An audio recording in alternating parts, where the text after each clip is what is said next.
জামাত ওরা প্রমাণ করবে যে ওরা কাউকে ওদের পথের কাঁটা মনে করে অন্যদের, জামাত এককভাবে একেবারে একচ্ছত্রভাবে তারা ক্ষমতা নিতে চায়। সুমি খান, যে এই এই এই কথিত সুশীল গোষ্ঠী যারা সরকারের কট্টর সমালোচক, তারা এখন বিএনপির কাছে আশ্রয় চাইছে হয়তো, কিংবা মেটিকুলাস ডিজাইনে গেছে। তো তারা কি বিএনপি ক্ষমতায় আসলে তারা রেহাই পাবেন? আর বিএনপি কি তাদের সমর্থন নিয়ে লাভবান হবে? ধন্যবাদ সুলতানা রহমান। এই আমার কাছে আমার অভিজ্ঞতায় এবং তাদেরকে আমি যতটুকু দেখতে পাচ্ছি এ পর্যন্ত, তাদের যে অবস্থান, বিএনপি তো আসলে ক্ষমতায় আসবার কোনো সম্ভাবনা আমি এখনো দেখতে পাচ্ছি না।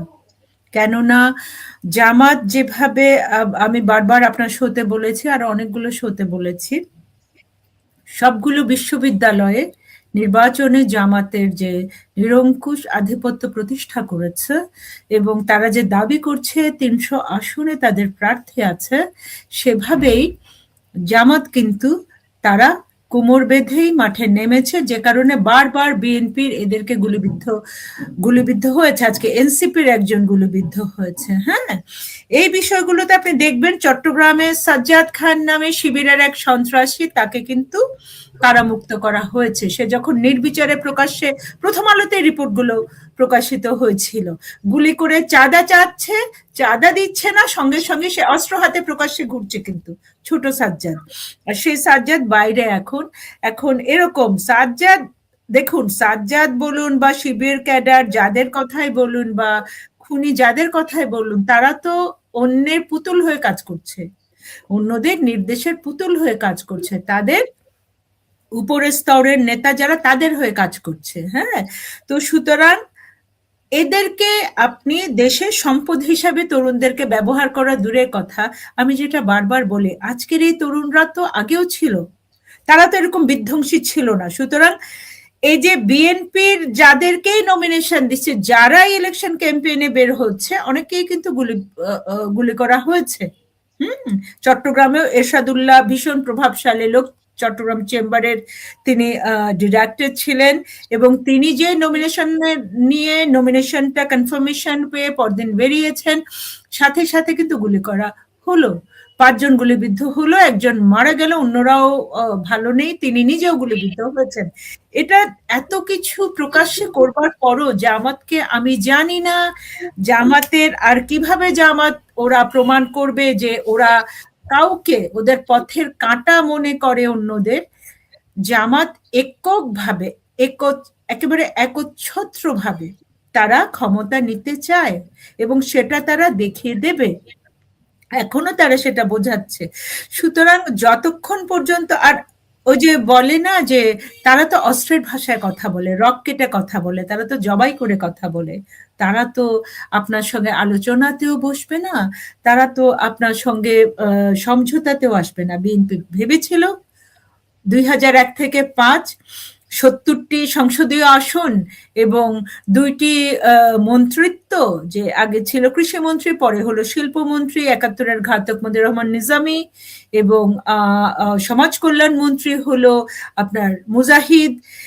এই যে দুজনকে যেমন দিয়েছিল, তখন এরা ছাগলের 3 নম্বর বাচ্চার অভিনয় করেছিল, কাজ কিন্তু তারা করে দিয়েছে আপাদমস্তক।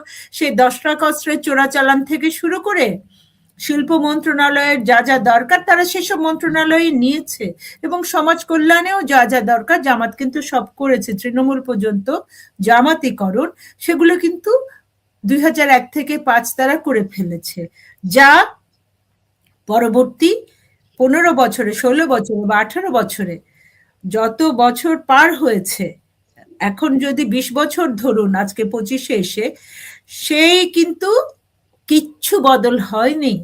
সর্বশেষ দীপুমণিকে সমাজ কল্যাণ মন্ত্রী করা হয়েছিল, তিনি তো সময়ই পাননি। তার আগেও যারা ছিলেন তারা কিন্তু জামাতের যে ছক, জামাত যেটা করে দিয়েছে, আমরা যারা সচিবালয় অ্যাসাইনমেন্ট করেছি, আমরা যারা দেখেছি ওদের বিভিন্ন কর্মকাণ্ড, আমরা দেখেছি সেসব থেকে কিন্তু সরেনি। যে মসজিদ সবার আগে মসজিদ করে দিতে হবে, মাদ্রাসা করে দিতে হবে, অবশ্যই মসজিদ মাদ্রাসা করবেন, মসজিদ মাদ্রাসা যেখানে আছে সেখানে আরেকটা করবেন, নাকি যেটা আছে সেটাকে তার কি অবকাঠামোগত সংকট আছে সেটাকে করবেন, হাসপাতাল একটার উপর একটা করবেন, হাসপাতালের অবকাঠামো প্রতিষ্ঠা করবেন, এগুলো তুলেছি আমি এই সূত্রে, এটাই প্রমাণ করতে, এটাই আমার প্রমাণ করার কিছু না, আমি একজন সাংবাদিক, এটা আমি রেফারেন্স হিসাবে আনছি, কারণ জামাতের জায়গা থেকে উপর থেকে নিচে যা যা দরকার একেবারে শীর্ষ, তার যদি রাষ্ট্রপতি হতে ইচ্ছা করে জামাতের আমিরের, অথবা প্রধানমন্ত্রী হতে ইচ্ছা করে, সে সেটা হইয়ে দেখিয়ে দেবে, সেই জায়গায় তারা বদ্ধপরিকর। এখন আপনার কি মনে হয় ডক্টর শামীম আহমেদ, সম্ভাবনা আমি এখনো দেখতে পাচ্ছি না, এই জন্যই মির্জা ফখরুল বলেছেন সবাইকে ঐক্যবদ্ধ হতে, তারা বুঝতে পেরেছে যে তারা আসলে জামাত কখনো ওদের কথা শুনবে না। শামীম আহমেদ, আপনিও কি একমত নাকি যে যেই ছকে এখন অগ্রসর হচ্ছে এই সুশীল সমাজ, এখন বিএনপি কে পুরোপুরি সমর্থন দিলেও বিএনপি কে ঘুরে দাঁড়াতে পারবে, কিংবা জামাত ভবিষ্যতে যা করতে চাচ্ছে সেখান থেকে তাদের কি ধরনের পরিকল্পনা নিয়ে অগ্রসর হওয়া দরকার, সেই ব্যাপারে তাদের হোমওয়ার্ক আছে কিনা? আমার মনে হয় যে আপনি যে কথাটি বললেন, যে আমার কাছে মনে হয় যে বিএনপি আসলে মূলত জামাত এবং উগ্রবাদী মৌলবাদী ইসলামী শক্তির যেই উদ্দেশ্য বাস্তবায়ন করা দরকার সেটিতে কোনো বাধা আসবে না বলেই তারা বিএনপির পক্ষে কথা বলছে। সুমি খান যেটি 2001 থেকে 2006 সালে বিএনপির যে সরকার ছিল সে সময় আমরা দেখেছি, তখন তো বিএনপি আজকের চেয়ে অনেক শক্তিশালী ছিল, জনগণের ম্যান্ডেট নিয়ে ক্ষমতায় এসেছে, তাদের তখন নেতৃত্বে এবং মন্ত্রিত্বে অনেক শক্তিশালী মানুষ ছিল, মুক্তিযুদ্ধের পক্ষের লোক ছিল, তখনও জামাত করা সেটি করে নিয়েছে আমরা জানি। সুতরাং এখন তো সেই বিএনপি নেই, এখনকার বিএনপি আপনি দেখেন, বিএনপি নেতার বাড়িতে আগুন জ্বালিয়ে 3 বছরের শিশুকে পুড়িয়ে দেওয়া হচ্ছে। বিএনপির দিক থেকে আপনি কি কোনো শক্ত প্রতিবাদ দেখতে পাচ্ছেন? তারা কি রাস্তায় নেমে সেটার প্রতিবাদ করছে না তো। তো বিএনপি আসলে জামাতের প্রপাগান্ডা বাস্তবায়িত হতে কোনো সমস্যা হবে বলে আমি মনে করি না। জামাতে ইসলামী, এবং আমি বারবার ইনকিলাব মঞ্চ বা এনসিপির কথা বলছি না, কারণ আমি মনে করি তারা হচ্ছে জামাতের বি বা সি টিম, সো তারা একই। সো যে বিএনপি আসলে এদের কোনো ক্ষতি হবে না সেটা তারা জানে। তারা জানে যে জামাত ইসলাম এককভাবে সরকারে আসলে তাদের যেই উদ্দেশ্যগুলো পূরণ করা সম্ভব তার 80% বিএনপি ক্ষমতা আসলে পূরণ করা সম্ভব। সেজন্য এটি নিয়ে তারা খুব বেশি চিন্তিত নয়, এটি নিয়ে তারা করতে পারে। আমি একটা তথ্য দিই আপনাদেরকে, মানে জামাত কত গভীরভাবে চিন্তা করে আপনারা আমার চাইতে ভালো জানবেন, আপনারা এই বিষয়ে কাজ করেছেন। আমি মূলত একজন অর্থনীতিবিদ এবং জনস্বাস্থ্য নিয়ে কাজ করি, কিন্তু গত 15 মাস আপনারা যদি খবর নিয়ে দেখেন, জামাত কাজ করেছে প্রিসাইডিং অফিসার কারা হবে আগামী নির্বাচনে সেটি নির্বাচিত করে। এবং আমার কাছে তথ্য আছে প্রায় 6,500 কর্মকর্তা বিভিন্ন ব্যাংকে সহ প্রতিষ্ঠানে তারা নিয়োগ দিয়েছে, যারা ফেব্রুয়ারির নির্বাচন যদি হয় সেখানে প্রিসাইডিং অফিসারের দায়িত্ব পালন করবেন। এর বাইরে আরো 20,000 আগে থেকে সিলেক্ট করা ছিল নতুন নিয়োগের আগে। তার মানে যদি 40 বা 45,000 প্রিসাইডিং অফিসার কাজ করে নির্বাচনে, তার মধ্যে অর্ধেকের বেশি জামাত অলরেডি ঠিক করে রেখেছে। এবং আপনি কি মনে করেন যে ফেব্রুয়ারি নির্বাচন সুষ্ঠু হবে? 40% আওয়ামী লীগের প্রতিনিধিত্ব ছাড়া 20% সুশীল বুদ্ধিজীবী এবং স্বাধীনভাবে চিন্তা করতে পারে যারা কেন্দ্রে যাওয়ার কোনো কারণ নেই, তাদের ছাড়া যে নির্বাচন হবে সেটি সুষ্ঠু হবে এটা ভাবার কোনো কারণ নেই। তো ইলেকশন ইঞ্জিনিয়ারিং এবং ইলেকশন ম্যানুফ্যাকচারিং করার, ইলেকশন ম্যানিপুলেশন করার যে প্রক্রিয়াগুলো হচ্ছে সেগুলো কিন্তু আমাদের চোখের বাইরে রাখা হচ্ছে সব আগুন টাগুন দিয়ে। সেই কাজটা তারা করে যাচ্ছে জামাত। কিন্তু তাদের ব্যাকআপ হচ্ছে যে কোনো কারণে যদি জামাত ইসলাম ক্ষমতায় না আসে এবং বিএনপিকে ক্ষমতায় আনা হয়, তাদের উদ্দেশ্যে কোনো ঘাটতি হবে না। তারা ডিপ স্টেটের সমর্থনে, বিদেশি শক্তিগুলোর সমর্থনে যা যা করতে চায় সেগুলো সব করতে পারবে। এখানে আরেকটু বলি সুলতানাপা, আমরা যেটা শুনছি যে বিএনপি, এখন আপনি এটা প্রায় শুনবেন যে ভাই জামাতের চাইতে বিএনপি ভালো, বিএনপি আসুক, তাই না? এই কথাটা কিন্তু আপনি অনেক জায়গায় শুনবেন। আমার সাথে যাদের কথা হয় তারা আমাকে বলছে ভাই আপাতত কিছু বললেন না, বিএনপি কে আসতে দেন, একটা গণতান্ত্রিক সরকার অনেক সমর্থন আছে, তারপর আমরা দেখবো বিএনপি পারবে না তখন আওয়ামী লীগ আসতে পারবে। এটা আমি মনে করি এই যে চিন্তাটা সেটা তাদের মাথায় ঢুকানো হয়েছে যে বিএনপি আসলে ভালো। আমি মনে করি না বিএনপি বা জামাত যেই আসুক সেটা দেশের জন্য ভালো হবে। কেন মনে করি না? আমি ছোট্ট দুটি ইতিহাস থেকে উদাহরণ দিই। সেটা হচ্ছে আজকের 54 বছর পরে আমরা চিন্তা করছি 54 বছর পরে বাংলাদেশে এই অবস্থা হলো কেন? বাংলাদেশের মতো একটা দেশে ইসলামী উগ্রবাদ এতটা কেন মাথাচাড়া দিয়ে উঠলো?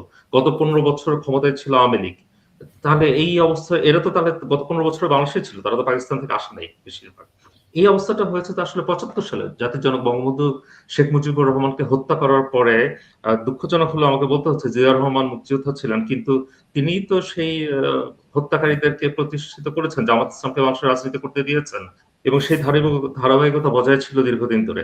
আরেকটা কথা আমাকে বলতে হচ্ছে, আমরা আমাদের সুশীল সমাজকে, মাহফুজ আলম সাহেবকে, মতিউর রহমানকে যে ভবিষ্যৎ প্রধানমন্ত্রীর কথা বলতে দেখছি, তিনি তো আমাদের নির্বাচিত প্রধানমন্ত্রীকে হত্যা করার চেষ্টা করে সর্বোচ্চ আদালত থেকে কনভিক্টেড হয়েছেন, এবং একটি অসাংবিধানিক সরকার কোন আইন কানুন না মেনে তাকে মুক্ত করে দিয়েছে। তো আপনি চিন্তা করেন, আমরা এখন এমন একটি বিকল্পের কথা চিন্তা করছি যেটা প্রধানমন্ত্রী হতে পারেন একজন কনভিক্টেড ক্রিমিনাল, যার বিরুদ্ধে সাবেক প্রধানমন্ত্রীকে হত্যা করার সবগুলো এভিডেন্স আছে।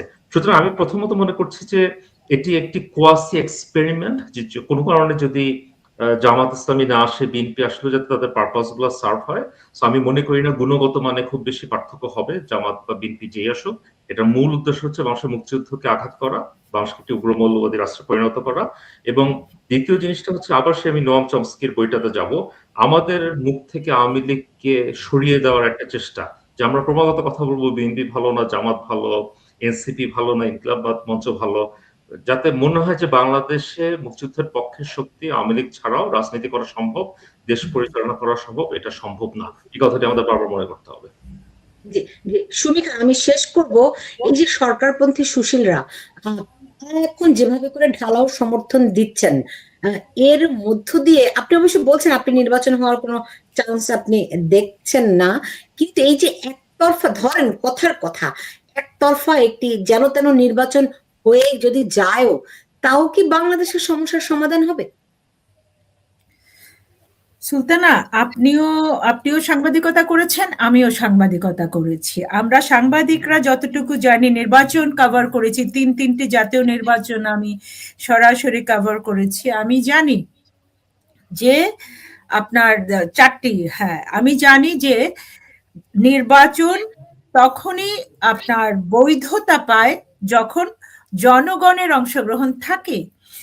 বাংলাদেশ আওয়ামী লীগের মতো প্রাচীনতম একটি জনভিত্তিক, যার বিপুল জনভিত্তি আছে, সেই সংগঠনটিকে নিষিদ্ধ করে এত ভয় আওয়ামী জুজুর ভয় ভিতরে রেখে এই যে মেটিকুলাস প্ল্যানে সরকার প্রতিষ্ঠা, সেটা তো সাজানো, যেটা জিয়াউর রহমান গণভোট করেছিলেন।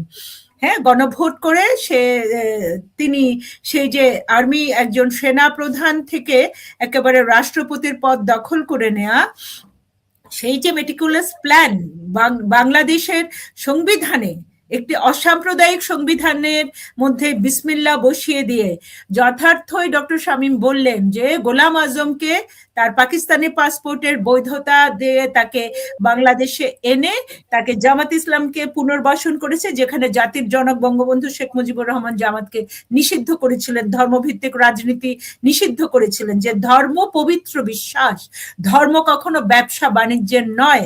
এবং সেটাকে তারা আরো প্রতিষ্ঠিত করছে, নারীদেরকে গনিমতের মাল আখ্যা দিয়ে নারীদের ধর্ষণ করেছে। আপনি দেখেছেন কালকেও আপনার এনসিপির একজন নারী সদস্য গণধর্ষণের শিকার হয়েছে। সেই জায়গায় নির্বাচন এবং বাংলাদেশের মানুষকে আরো বিপন্নতার দিকে ঠেলে নেয়া, যে ধ্বংসের অতলে তলিয়ে দেওয়ার এই ষড়যন্ত্র এখন যেহেতু যেভাবেই হোক, অন্তর থেকে বলুক আর না বলুক, নিজেরা বিপন্ন জেনেই এখন যেহেতু নুরুল কবির বলুন, শহীদুল বলুন, দ্রিকের এবং মাহফুজানা, মতিউর রহমান, তারা যদি একসাথে হয়, সকল মানুষকে একসাথে নিয়ে অন্তত পক্ষে আওয়ামী বিদ্বেষ, জিঘাংসা, প্রতিহিংসা এই জায়গা থেকে বের হয়ে এসে মানুষের ইচ্ছাকে গুরুত্ব দিক। আওয়ামী লীগ যদি ভোট না পায়, ভোট পাবে না, ভোট পেলে জিতে আসবে, এই সৎ সাহসটুকু যদি এখনো নুরুল কবির, মাহফুজা নাম এবং মতিউর রহমান, এদের এই সিন্ডিকেটটার যদি সৎসাহস না থাকে, তারা তাদের বাড়ি পুড়িয়েছে ঠিকই জঙ্গিরা, তারা নিজেরাই বলছে জঙ্গিরা তাদের বাড়ি যে পুড়িয়েছে। আনসারুল্লাহ বাংলা টিমের জসিমুল্লাহকে দেখা গেছে, এবং সারাটাক্ষণ ভারতকে গালাগাল। কেন? ভারত বাংলাদেশের মুক্তিযুদ্ধে বিজয়টাকে নিশ্চিত করেছে। ভারতীয় সেনাবাহিনী কত লক্ষ সেনাবাহিনী প্রাণ দিয়েছে, তারা তো অবাঙালি ছিল অনেক, তাদের প্রতিও তাদের জন্য কোনো স্মৃতিস্তম্ভ পর্যন্ত করা হয়নি। এই যে কৃতজ্ঞ একটা জাতি, এই পরিণতি যে আমরা ভোগ করছি, খেসারত দিচ্ছি, নিকটতম প্রতিবেশী এবং সুরক্ষা, আমরা তাদের নিকটতম প্রতিবেশী, আমরা ভারতের সুরক্ষা, তেমনি ভাবে ভারত আমাদের নিকটতম প্রতিবেশী, ভারত আমাদের সুরক্ষা। সেখানে ভারতের জায়গায় যে কোনো শান্তিপূর্ণ দেশ হলে তারা একই হতো। পাকিস্তান না, পাকিস্তান এই উপমহাদেশের প্রতিটি দেশকে বিরান ভূমিতে পরিণত করেছে।